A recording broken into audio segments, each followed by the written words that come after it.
the whole essence of the social contract between government and the governed revolves around security. We came together as a people and then decided to hand over some elements of our freedom and liberty to the government with the promise that government will provide security and the protection of our property. So where in successive times, government fails to fulfill those provisions of the social contract, and unfortunately, it makes it very difficult for people to even believe in governance. Of course, in a country like Nigeria, because of the history of our military rule, you would recall that I think we've had more years under the military than we've had under civilian rule. The more we experience that failure of governance to fulfill the basic requirements of the social contract, then the more people would ask the question, is the democratic system of government even appropriate for a country like Nigeria? And of course, this is even reflected in reality. Very recently, one of the most respected former presidents of Nigeria, in the name of President Olusegun Obasanjo, former president, raised that question where he put almost squarely the notion that democracy as we know it is not appropriate for a country like Nigeria, for the simple reason that over the years, in subsequent republics, this simple requirement of the social contract has not been met.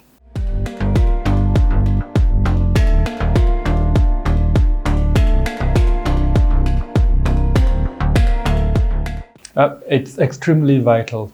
At the center of human security, which is the modern concept of security, it's quite general. It looks at everything that security requires.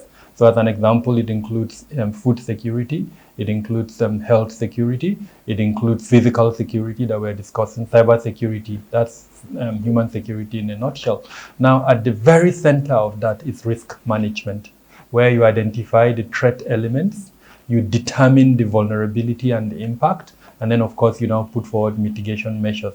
Unfortunately, in the Nigerian context, we've not embraced these principles of risk management. It's very difficult for you to go to all the MDAs and find risk management department, especially security risk.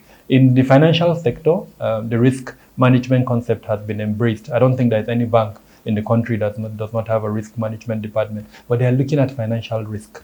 Now, security risk, which is almost the same, the tools, the techniques are the same. Like I said, identify the threats, determine impacts and vulnerabilities, and then of course control measures. So the same techniques, but of course in financial risk, you're looking at the exposure to financial consequences. In security risk, you are looking at security exposures. So sadly, we've not embraced that technique very well. There is a society called the Risk Management Society of Nigeria that is trying to advocate the embracing of this. And one of the recommendations is that each ministry, department, and agency in government should have a risk management department that would look at all the various elements of risk within the organization. Now, if that is embraced, what it would do is that it would allow the management, top management level to identify even before risk occur and then to manage them. So that means instead of the current practice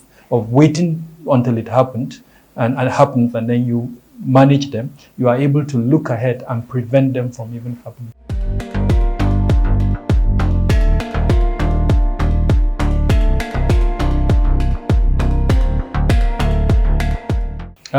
It's all about accountability.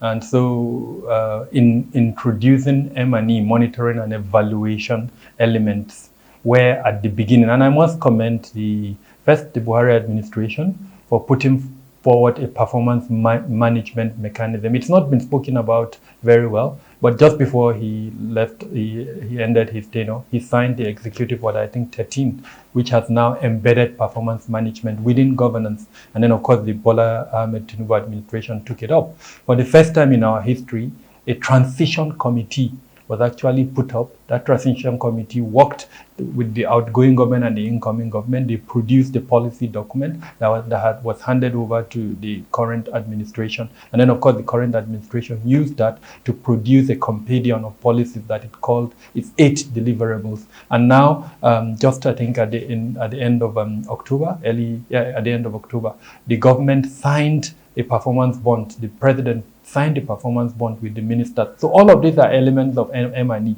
The next thing I'm hoping to see is that each of the 48 ministers, I think, need to produce a compendium of KPIs, key performance indicators, and make this available to Nigerians so that you as a journalist, I can look at the promises made by that minister and say, okay, this is being achieved or this is not being achieved. And that brings me to the role of the National Assembly. Everything we've mentioned so far in our conversation is within the executive arm of government. The National Assembly, through its oversight functions, has a responsibility to play in this performance measurement. And so they need to strengthen their oversight function. It is not enough to just invite ministers and then have conversations with them. No, oversight functions are meant to allow them to ensure that the provisions that are made within the budget, those KPIs that I talked about, that they are being met. It is not for us as the public to even know that there is a deviation. Through the oversight functions, the parliament can actually direct the executive arm of government to ensure they meet the stated objectives in the budget.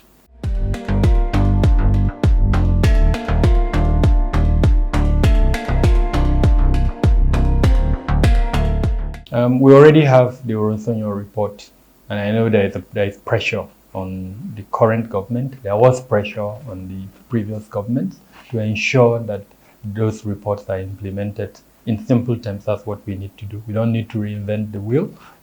There was an inquiry into this multiplicity of functions, duplications, lack of delineation of mandates and all of that.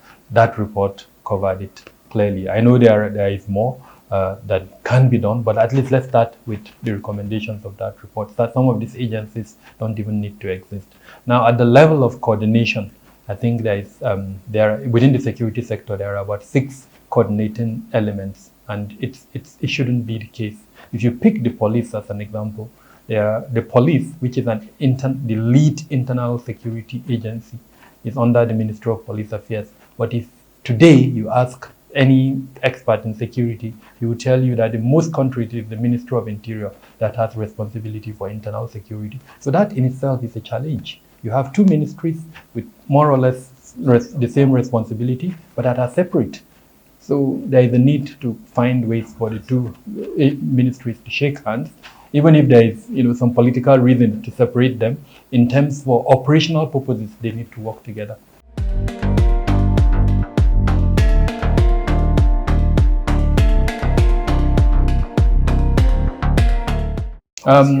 So first off is security sector governance. In the last few years, conversations have increased with regards to security sector governance. In other words, what is the essence of security? And I'm happy that we started our conversation by speaking about the social contract, and we're coming back to it again. The whole essence of security is to ensure that the humanity is actually advanced. So any use of technology that does not advance humanity in security should be jettisoned. In other words, what are those measures that have been put in place to ensure that any security component is done in a manner that international, national, local laws are respected? And I think that's just it. So there is, in each security department, there is supposed to be a standards unit. The military have theirs, the others, the intelligence community, the police too, I don't know if they have, but they should have one. That standard unit needs to look at all operations and to ensure that those operations have elements for the protection of human life and the advancement of humanity. Now, the failure to do that leads us to the consequence. Each of these organizations should have an ombuds function. An ombuds function is similar to, call it a lawyer, where, for instance, where there are deviation from the set practices and mandate, you can report to them. You and I now, if the NSA does something wrong to us, who do we report to? If the police does something to us, we can go to the Police Service Commission as an example to report to. The military, who do you report to?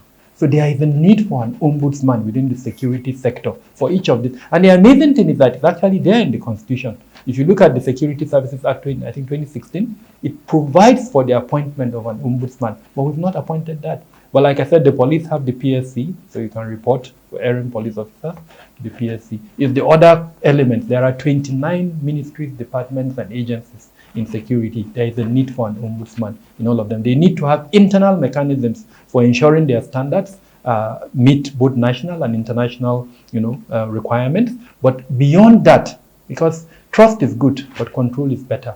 Where they do things that they cannot, penalize themselves, then there need to be an external body to penalize them.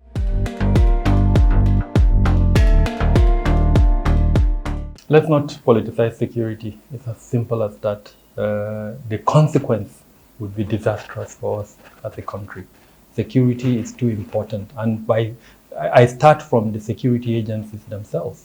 They should be accountable. Where they carry out operations that result in loss of human lives, they should be accountable. They should identify where there were failures, penalize who was responsible. They should not shield or protect anyone. So it starts from that. And then for the unfortunate statements that have been associated with the development, I think anyone who is worth being called an elder should not have made such statements. So I think the realization is that security should be national. It should be one that we should embrace because it is for us. The security provision is not for Ghanaians or Cameroonians. It is for Nigerians. And where we throw the baby with the water, then we're actually hurting ourselves. And I think there is a need for caution. There is a need for retracting those unfortunate statements. And we should realize that we can't afford to politicize security.